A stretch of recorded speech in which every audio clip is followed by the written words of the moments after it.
Hello guys! Hello Scorpio! Welcome dito sa aking channel, Kapalaran 888. Welcome Scorpio! Alamin natin kung anong messages, vibration, gabay energy para sa lahat ng Scorpio.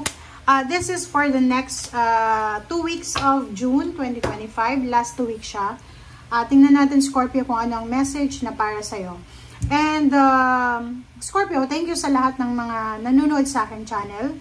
And doon sa mga bagong subscribers, thank you sa inyong lahat guys. Sa mga dati at bago, thank you guys. Okay, White Tara.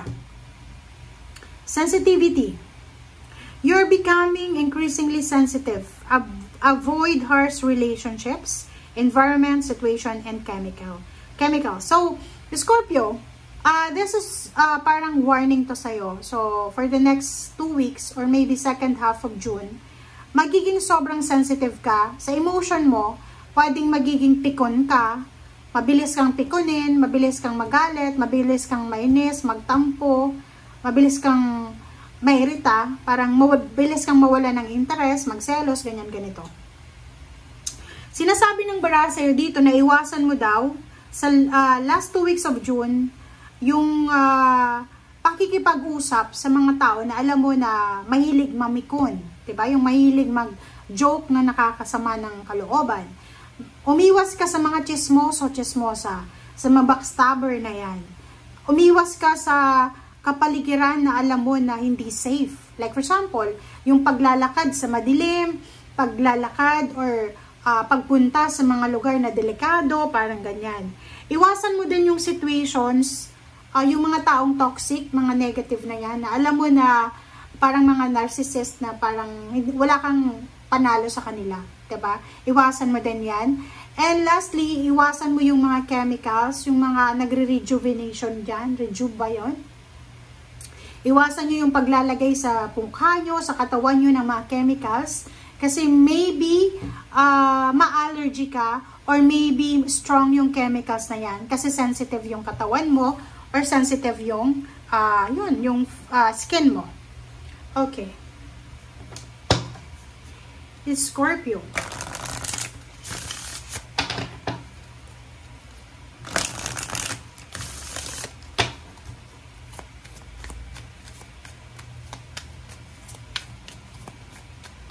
Okay. Second card natin is Lady Bird.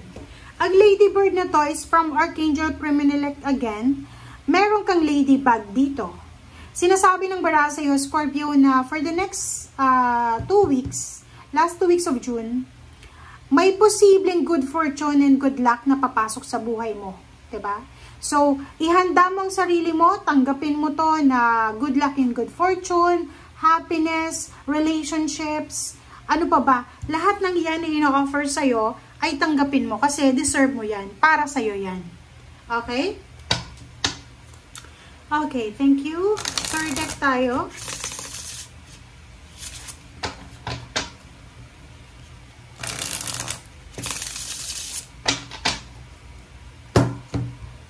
Okay, Scorpio. Okay, first 2 cards tayo. Knight of Wands and King of Wands. Congratulations sa Scorpio kasi may good news kang matatanggap sa last 2 weeks na to ng June. Ibig sabihin, isang exciting na job offer ang posibleng i-offer sa'yo. Isang exciting na business offer ang posibleng i-offer sa'yo. Maybe part-time or full-time or any types or any kinds ng job ito na sobrang exciting.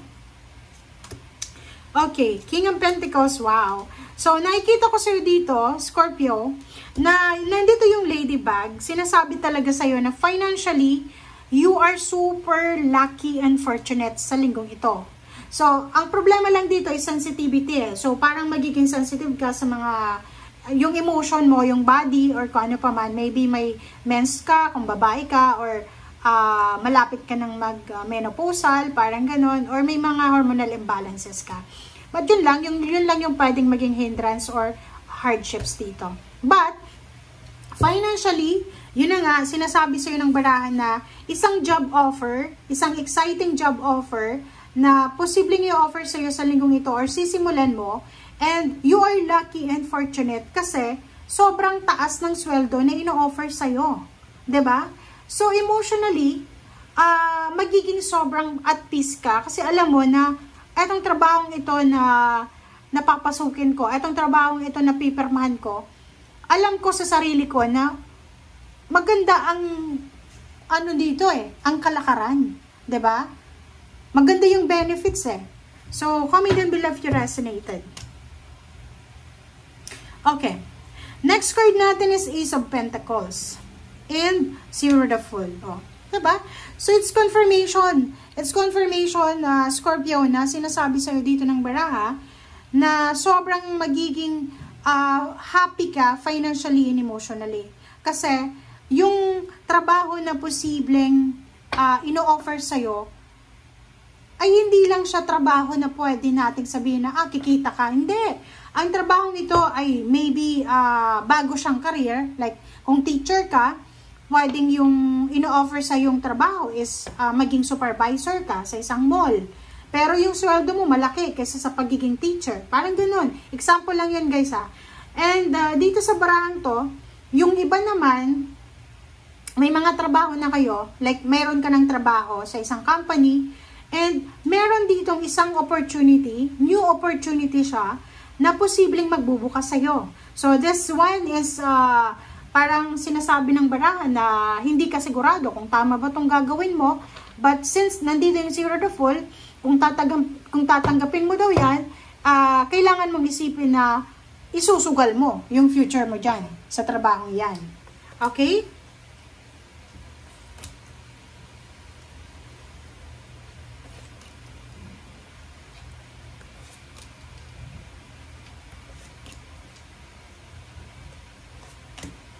Okay. Sa ilalim mo dito is Queen of Wands and then Nine of Wands. So, yun lang nga. Sinasabi ng baraha sa'yo dito na financially you will get the freedom. Kasi, di ba, pag halimbawa, yung sweldo natin mataas, talagang feeling mo you are free financially. Di ba? Mabibili mo yung gusto mo, makakaipon ka ng pera, matutupad mo yung pangarap mo. Lalo na kung kailangan mong ng pera. But the problem is, nandun yung Nine of Wands. Tingnan mo. Diba? Queen of Wands, pero Nine of Wands. Nandun yung Nine of Wands. So, ibig sabihin, yung trabahong ito na ino-offer sa'yo, ihanda mong sarili mo kasi sobrang mabigat yung trabahong yan. But, isipin mo, maging wise ka, lahat ng trabaho mabigat Diba? Kahit mabigat yan, kahit pang gabi ka, pang umaga, may weekends, may overtime, at least mataas tong ino-offer sa yung salary. 'Di ba? So, yun yung maganda.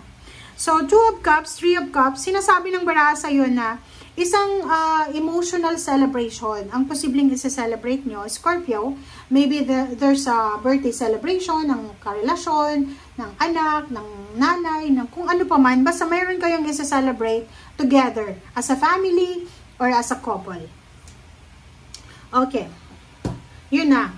Sinasabi ng baraha sa'yo, okay, mayroon ditong Scorpio, maybe panganay ka, maybe, yun nga, breadwinner ka siguro, or maybe ikaw lang yung nakapagtapos sa pamilya nyo, or maybe ikaw lang yung may trabaho sa pamilya nyo. Sinasabi ng baraha, mag-iingat tayo. Diba, King of Swords to yung direction mo mag-iingat ka, is because, halimbawa, makatanggap ka ng ng offer, job offer, yung sweldo, sobrang taas. Mataas yung sweldo. Wag na wag mo yun na ipagsasabi sa kapamilya mo. Isekreto mo lang daw. Diba? Pwede mong sabihin yung sa asawa mo, sa anak, pero dun sa mga kapatid, kaibigan, wala ka dapat na sasabihin. Kasi pag sinabi mo yon, 5 of Cups, magsisisi ka. Magsisisi ka kung bakit mo pinagkukwento na, alam mo yung sweldo ko ganyan, ganito. Alam mo yung ganito, ganyan. Benefits ko ganyan. Mayroon akong every week na bonus, parang ganyan. Ako, mag-iingat ka. Kasi pagsisisihan mo yan. Bakit? Kasi yung 2 of Pentacles, may mga tao dyan na makikiride on sa success mo. Tingnan mo, nakikiride on to. Nakikiride on siya sa success mo. So, it's either it's your in-laws, it's your siblings or someone else na alam niya na malaki yung kinikita mo. Expect mo na every time na 15 of the month or 30th of the month or kung ano man ang salary date, expect mo na may tatawag sa'yo, may magchat-chat sa'yo, may magko-call sa'yo or mag-i-email sa'yo dahil manghihiram sila ng pera. Kasalanan mo yun kasi sasabihin mo sa kanila. Kung kaya, eto yung sinasabi ng Four of Swords. Sinasabi ng Four of Swords, kumita ka man ng malaki, may good news ka man tungkol sa relationship mo, may celebration ka mang sineselebrate tungkol sa anak mo, anumang achievements, accomplishment, keep it a secret muna. Secret muna. Four of Swords secret muna. Wag na wag mong ipagsasabi. Kasi pag pinagsabi mo na yan, hindi mo na yan pag-aari. Pag-aari na yan ang lahat ng nakarinig. Okay? So, thank you guys for watching. Bye!